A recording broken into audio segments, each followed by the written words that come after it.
for players like your Jaden Adams, Basadine, Fawaz Basadine. These are the players who are going to miss out because of now game time. Lack of game time. And the other players performing very well. We're more than capable of beating all three. I think if we can get 7 points, that would be brilliant. He was never going to leave out an English Premier League striker. I would go for form. I like players who are on form, not and club form. You know, leading goal scorer for Sundowns. 2 seasons in a row, and one that I feel so unfortunate to not make the final squad. Thembiko Siloj is one of the players that I would have loved to see in the national team. Listen, it's a Smash Sports special, a countdown to the TotalEnergies AFCON in Morocco. And with me, I've got 2 former players who've tasted life as Bafana Bafana internationals as well. Matthew Booth, a defender, not a striker, never a striker, just a defender, purely. Only in desperation. Brighton Mhlongo, only a goalkeeper. You didn't try your luck elsewhere. Nah, not at all.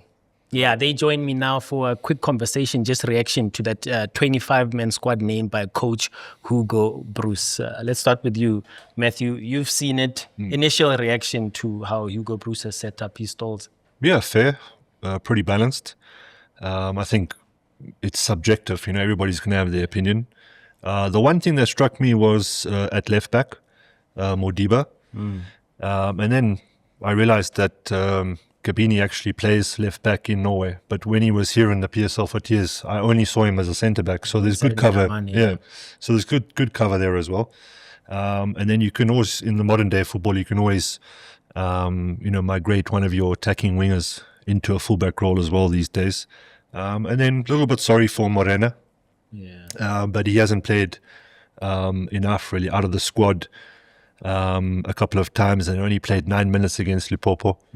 Sat on the bench recently in Algeria. Yeah, it's not. So Bruce has shown a bit of loyalty. For example, with Moby for the longest time.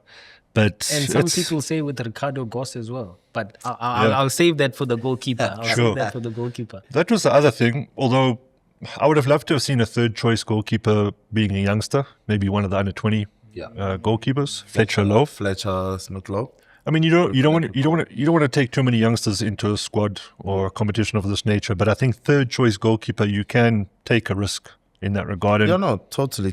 I mean, you're looking at a player that went to the World Cup, who's playing straight in Portugal with Estoril Praia as well. And quite evidently, I think he did very well at the World Cup. Yeah. I mean, from AFCON leading to the World Cup, he did very well. And he's already exposed to, international football, competitive football. So as to whether it is junior level, it shouldn't matter that much. When we talk about continuity, I mean, we always speak about your team, actually, Matty, that played against Brazil, Sydney 2000, and how going into the World Cup 2002, where you had only like Quinton Fortune, Stiga, just the number of Benny McCarthy who formed part of that team. But the main important thing was that there was continuity from there. And then after the 2002 World Cup, leading to the AFCON and also Confed Cup, bulk of that team was made of your crop of players, your generation, the group that went to Sydney. So where I'm going with this is that the under 20 boys who went to the World Cup, who won the AFCON and went to the World Cup, it's good, yes, we have Tylen Smith. It's good that we have Mboraz, who was their captain as well. We have Chandra Kamba as well, who comes in as a newbie for Bafana. But that department, when it comes to goalkeeping, it's always good to have a young one. And I know that France used to do it quite well with Alfonso Areola. He broke into the first team as a young kid. After the World Cup with the likes of Pogba. And continued. In continuity, he continued to grow within that structure. So one would look at it in a sense that, okay, with Ricardo Goss, second AFCON, the experience in terms of having someone who's been there. Yes, we know that Sipho is probably going to be the second choice, but with Ricardo as well, you have that continuity, the stability to say, I don't want to change two goalkeepers going into this tournament, because we had a Velimoto there, and now you have Gos, who still continues there as a backup. It's virgin territory for Sipho Chain. Yes, we can say he played KEF, but now competition football in terms of national team, it's quite different, where he hasn't had his experience being around the group for a long time. Yeah. So with Smith-Lowe, I think it would have been a beautiful call. It would have been a nice one, unless maybe a standby, carry them and plan for the World Cup, because even with the players that we have, you can see that it was just more about planning for the World Cup. Yeah, well, Brighty's already gotten us started. I wanted to go department by department. He's already laid out the group, the goalkeeping department, as it were. My question there would be around the two that missed out. Any of them you feel were unfortunate? Brendan Peterson, Kaizer Chiefs captain recently, and Darren Johnson, who a lot of people rate as a top goalkeeper, but I think he just didn't have enough time to show Hugo Broos what he can do. Look, I think everyone that was named in the prelim squad, they surely top goalkeepers who deserve to be in the Bafana setup. But currently, when you look at what we're talking about in terms of continuity, in terms of squad cohesion as well, because I think it's very much key to always have that, the chemistry within the team, how well you work around the group, of which that's what we saw with Velimoto in Ivory Coast. It was a fantastic lad around the group in terms of team spirit and supporting the keepers that are ahead of him, and keeping the group just in check. It's always good to have that. When you look at Darren Johnson, he broke into the scene very late with Amazulu. We knew that it has always been the Ghanaian in goals. Now you look at how he's been performing. It's been yes, Amazulu has been getting the results, but in terms of clean sheets, it's mixed. And then you look at Brendan. One would say this is the moment where he deserved to be in the Bafana. Yes, probably during the friendly games. I would have. At whose expense, though? At whose expense? Everyone would point it out to Ricardo Gos, based on now the inconsistencies that he's been showing at club level, right? But again, you look at also who is the goalkeeper coach for Bafana. It's Grant Johnson, right? And he's a goalkeeper coach at Suelele.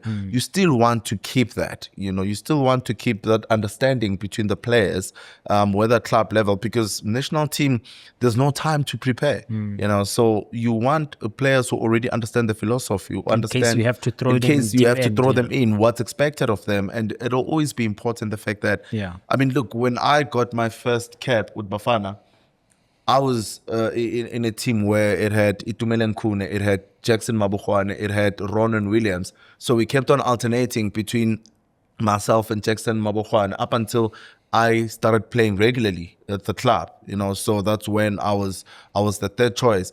But within that, it's more about who's been within the team the longest, who understands what's required of them from the coach. That's what plays a huge role. And right now, I believe that there shouldn't be any quarrels when it comes to the goalkeeping department. Safe and sound. Sipho proved beyond reasonable doubt, and to a point that he has moved to number 2. But with Ricardo being there, you still want to keep him because he was there when we brought back the bronze. You don't want to change a lot when it comes to that department. No, fair enough. Matt, let's go to the defenders now. Khuliso Mudau, Thabang Mathuludi, Tylen Smith, we already touched on that. Sibisi, Obri Mudiba, Ndamane, Ngezana, Kabini, and Mbokazi.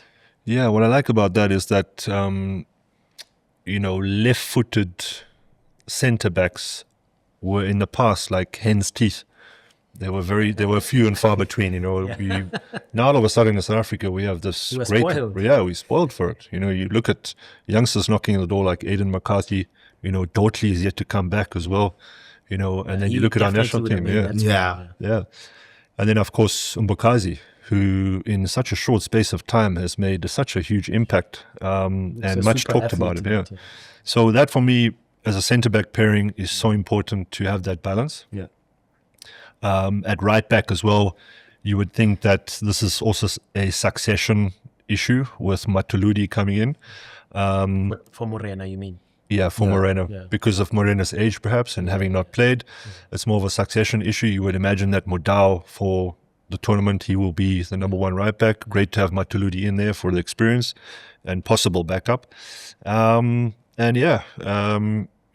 Smith as well, to be along there for the ride, but also be more than capable. You see, Campbell and Smith, or Smith Rowe, having been put in there, it's not diluting the squad.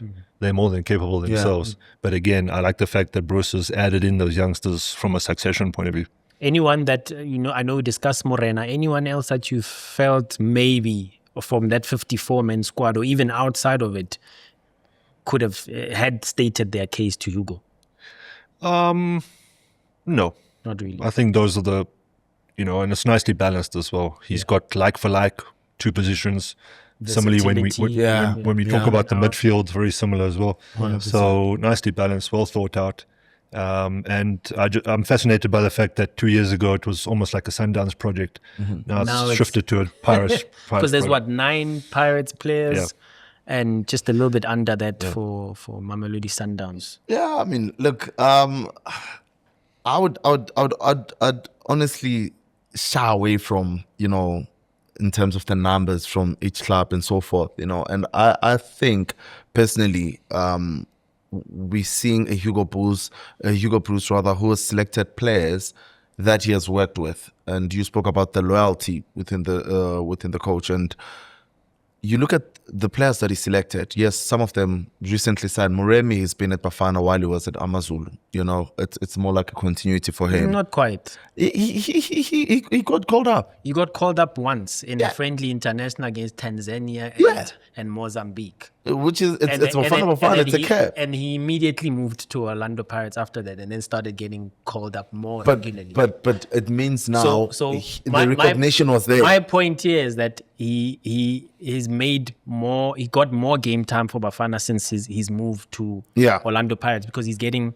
Yeah, they got knocked out early, yes, but he's getting continental experience, which is Coach Hugo is big on that, Hence, they might have missed out, but you started seeing a few Chiefs players creep in a little bit because they've got continental experience. But anyway, you were saying. Yeah, no. That's just my opinion. I was more of I think our league has improved immensely, in a sense that it used to be, that race where it's not even a race. It was just Mamelodi Sundowns, and from a playing perspective, how Mamelodi Sundowns was set up, how the players were playing together, it was beautiful football to witness, and tactically and technically as well. Yes, much as technically we gifted and so forth, but tactically, I think it was a plus for Coach Hugo Broos, because he knew that well-coached players, players that are doing well at club level, playing together, that alone,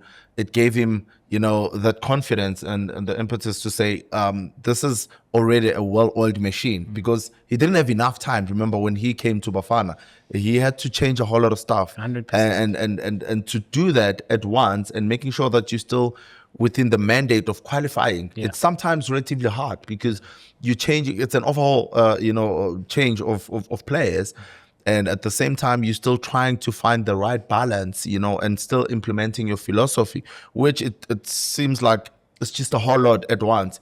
But now you're seeing a coach who's very much settled, and on top of that, he already knows the players within our league. To find Emma Tuludi, who makes the final cut from Polokwane City, whereas before with Ozonapolis it was a bit taboo. Like, why do we have why is he calling a Polokwane City player for the national team? But now, because we're seeing a huge surge of different teams that are performing, who are doing well consistently. You look at Thabang Mathuludi, ever since he broke into the scene, he's been consistent, apart from injuries, of course. You look at all these players, you look at the teams as well, where they're coming from, and then you realize that Polokwane City, ever since they came back after relegation, they've always been a top 8 team, and no one talks about it quite often, of which it shows that they're forced to be reckoned with in South African football, because time and again they're performing. So that's why I would rather say I'd rather look at it in a sense that the Betway Premiership has improved. Yeah. where teams now they're suddenly, you know, raising to the bar that Mamelodi Sundowns has set. And yes, unfortunately, for players like your Jaden Adams, Basadine, Fawaz Basadine, these are the players who are gonna miss out because of now game time. Lack of game time. And the other players performing very well. You look at the players that are playing in their positions. I mean, Buso Diteja, and for me, would have been one of the players that I think when you speak about young players, succession plan, continue it in that number 10 role consistently and scoring goals, would have been one of those players. Mhlongo as well. Yeah. Mhlongo On that note, when you guys are speaking about attacking midfielders, let's go straight into midfielders, and I'm going to combine it with forwards here. Teboho Mokoena, Batusi Obas, Talent Mbata, Yaya Sitole, Ozwin Apollos listed as a forward, Mohau Nkota, Tepang Muremi, Evidence Mahopa, Lyle Foster, Sipombule, also listed as a forward, Elias Mukwana, Chandra Campbell, and Relebile Mofokeng. Bags of options there for Coach Hugo. Yeah, when you look at the workhorse department, I think Obas, Sitole, very similar, different characteristics, but very similar. And then you have Mbata and Mokoena, also very sort of like for like what they tend to offer, box-to-box players. Broos tends to always want an Obas or a Sitole as that strength six. and power. I would love to see against Zimbabwe and Angola, perhaps an Mbata, Mokoena, more forward-thinking front foot center of midfield, but I don't think that's going to happen. He wants that security. He always wants that security. Yeah. But Obas and Sitole are very good with their back to play, getting it from their centre backs with pressure from the eights, you know, and being able to play it out. So steady and easy, that's the way he likes it. And a bit of defensive grit as well, there's nothing wrong with that. Up front, out wide, that's where our trump cards are. We've got 6 amazing wide players, you know, 2 number 9s. Surprised with Elias though? When he moved to Azam, he was out of the reckoning, and then suddenly he makes the final cut for AFCON. A little bit surprised, but to be honest, I haven't watched him. I haven't tracked him much, so I don't know what sort of form he comes in here with. Rich form. Yep. Rich from assists. He scored the last game. Now, so I think what he did at Esperance, it was just to continue to do. It's more about acclimatizing very quickly, because remember, his move was just mid-season. You know, he didn't have a pre-season with the club. So great inclusion, because we look at what he's been doing for Bafana as well consistently up until obviously the move. So probably maybe we can say that Hugo Broos was giving him enough time to settle in, because he took some time to settle as opposed to Mohau Nkota. And Mohau got into a group where it's a good team. Letifak is a good team, and with great experienced players as well. You know, when you have your Gino Wijnaldum there supporting you as well, it makes it a whole lot easier. But for Elias, I think great inclusion, because we've realized that with Bafana, South African football, we rely more on wing play, and there have to be a lot of trickery, a lot of speed. Which is what Coach Hugo said. Yeah, and great technical ability as well, being able to cut in, take those shots as well. We've seen with Nkota, we've seen with Ozwin, he does it quite well. And with Mukwana, one thing I've picked up is that he's your traditional number 7. Right wing. I was just going to... Just put it into space and he's going to run. Space, use his pace, take on defenders, put in, crosses into dangerous areas. So I believe great inclusion personally. Then you also have to question the standard of the league, and this is where the subjectivity comes to the fore, you know, comparisons, and whether he's actually tracked him properly and actually watched physically, or has it been on TV, because you lose a lot if you just watch highlights on YouTube or whatever, you know. For me, again, when you look at the number 10 role, Mbuli stands out. And then you think to yourself, who can back him up? Can play there? I think Mofokeng has proven at Pirates that he can start out wide, and then at halftime there's those changes that are made, and he's equally adept into that middle role. So they're covered as a 10, but out wide, that's where our strength is, whether they play as the traditional wingers or inverted. Mofokeng is so adept at it. Apollos is so adept at it, cutting inside onto their strong right foot, you know. And we're going to give teams a lot of trouble out wide. Then we've got standby players, Mdu Shabalala Chiefs, Thabo Mloisane at Stellies, and one that I feel so unfortunate to not make the final squad, Ikram Reynolds, leading goal scorer for Sundowns, 2 seasons in a row. I do wonder, though, also if it's got to do with that medical condition that he suffered. The last qualifier against Rwanda had to be pulled out. But what's your guys' take on not having him? I think it's got to do with Santos and Rosinho. And the fact that Peter has been out of favor. They wanted to let him go not so long ago, and therefore he's lost his favorite partner. I think they worked really well together as two number 9s, but slightly wider. They worked incredibly well, and now he's had to deal with adapting to Matthews, and then he's got two new players playing in behind him. And the sort of formation that Sundowns are now playing is different to what Bafana plays, a traditional 4-3-3. So I think that's probably the cause and why Sundowns have got through a little bit of a speed bump, lost a little bit of their fluidity, and I think Rainers has suffered because of it.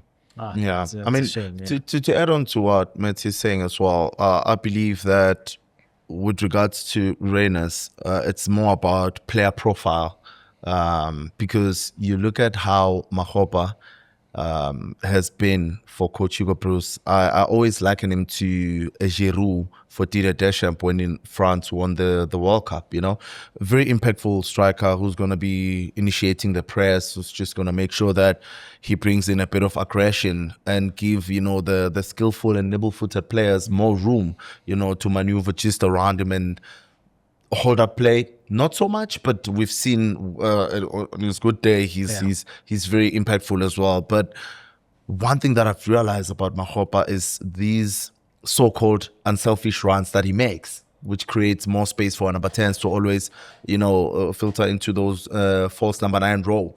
And he has done it so well with Hugo Coach loves Hugo that Broos. guy. He loves that, and so for Raiders, it's just unfortunate. It was just a player profiling, because most of the players that we look at around Coach Hugo Broos, you wouldn't say it's form per se, being selected based on form. I think it's a combination of the loyalty, the coach knowing your abilities and your technical and tactical acumen as well that you give to the team. And let's call it what it is. He was never going to leave out an English Premier League striker. I also wouldn't. I mean, you look at a player that goes to Etihad, goes to Theatre of Dreams and bag 2 goals week in, week out. He's playing competitive football at one of the highest top leagues. You definitely need him there. And we've seen when he's within the team, he gives the team, some form of personality. And when we talk about personality as well, one would have questioned, till today, I still say Thembinkosi Lorch is one of the players that I would have loved to see in the national team. One, he's playing in one of the top leagues in Africa, playing for one of the top teams, and he's performing well. He went to the Club World Cup. He's shown us. So maybe the question would be around the group. How easy, because you don't want to disrupt the group as much when it comes to that. That's why I go back to the whole of profiling the player in terms of what you need within the group, in terms of team cohesion, the squad cohesion. Other than that, with the strikers, I'm just fairly happy to see how he balanced it out in terms of now having Mahopa and Lyle Foster. Those are the 2 different players as well. It'll be interesting to see how it goes. Let's some predictions now to wrap it up. We've got Angola, we've got Zimbabwe, we've got Egypt. Just quickly, your thoughts on who do you think is going to be our toughest challenge? Can we finish top of the group and remain in Marrakesh for the round of 16, or we're going to be journeymen moving across Morocco playing these qualifiers? We're more than capable of beating all 3. I think if we can get 7 points, that would be brilliant. 6 points equally so. But we want to try our best to finish top. And we need to have that ambition and realize that we're good enough. And I think 2 years ago we set the precedent, and we're more than capable of going 1 step, even 2 steps better than bronze. Yeah, no, I fully agree with Matty. I think the only thing right now that South Africans are talking about is us going back to those glory days where we claimed that continental title. So for Bafana, it's all about winning this tournament. I don't even want to be talking about making out of the group. This shouldn't even be a conversation that we should be having with the current group of Bafana that we have. topping our group World Cup qualifiers, which was very tough. You look at this group also, it's also tough. I mean, you look at Angola physically, they've been a thorn when it comes to Bafana physically every time. You look at Chen, how they were bombarding us in qualifiers every time. So Angola, I see them as a threat. I'm excited to see what's going to happen against Zimbabwe because we have a point to pick against them. Egypt, they know the story. I mean, we can take it back to Egypt in 2019. Someone's going to have Mo Salah in their pocket.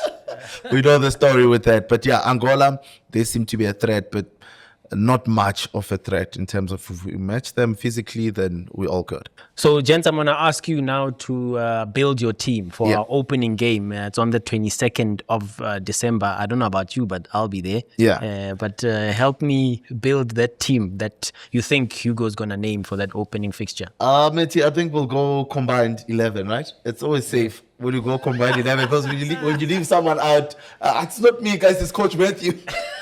So it's a tag team thing. But I mean, it should be an easy choice. Starting in goals, Captain Fantastic, Ronan Williams. Okay. That one, I wouldn't even ask you guys, no objection on that. Okay, let's I go agree back with you four. there. Agree with you there. So back four, probably Modiba, Mukazi. Right-sided centre-back, Ingazana or Sibisia. It's a tough one for me. It is but Bruce will probably go with Ingazana, just from an experience point of view.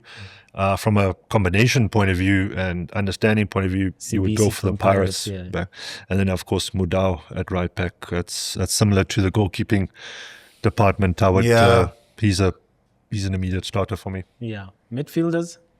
It's interesting how he's going to decide on that, how many midfielders he packs into. He always, from what I've picked up, is that he always goes with a double pivot, which makes it a whole lot safer, security. Someone who, it gives security, So first game, you'd also want to do the same thing where, we're still testing each other out and finding our feet. So it'll be a double pivot between Tebza and Yaya Pepelo. And then obviously 10, he'll definitely go for Sipombuli. For sure. Yeah, so those three, they are also able to switch, the diamond. Sometimes they're able to drop one and make it a double and push one further. So between Debza and Spola, there's always that chemistry where they're able to interchange positions. Yeah. Okay, then there's 3 more positions left. Who? It's up for grabs. I would go for Mofokeng out wide on the left. Really? To start. He's hardly played the qualifiers. Okay. I would go with him. He's been on form here locally. Yeah. Nkota out wide on the right. So you play 2 inverted wingers and then Foster as the 9. And as the game progresses, depending on how Mbule... Objection, Your Honor. Objection. Because I'm like... Objection. Apollos? Oswin is the best player right now. He's definitely playing Apollos ahead of either Mohau or Rele. He's going to play Apollos left. Yeah. He's going to play Mohau right. But how has he started for Pirates? Really started off the bench. For? Apollos has started off the bench, hasn't he? And changed the game. He exactly. So I'll keep him in that. For Bafana, but for he Hugo, never changes for Hugo. Yeah. And in fact, it's crazy how it's vice versa. National team really always starts on the bench. So it'll always be Apollos, Mohau. However, with Mohau, it'll depend on how Moremi performs now in the cup final and leading to the break. Then with probably momentum, he can start Moremi. But it'll be Apollos and Mohau and Gota and Laya. Yeah. See, if I was a coach, heaven forbid, I would go for form. I like players who are on form, not and club form. Sure. Obviously it's very difficult as a national team coach.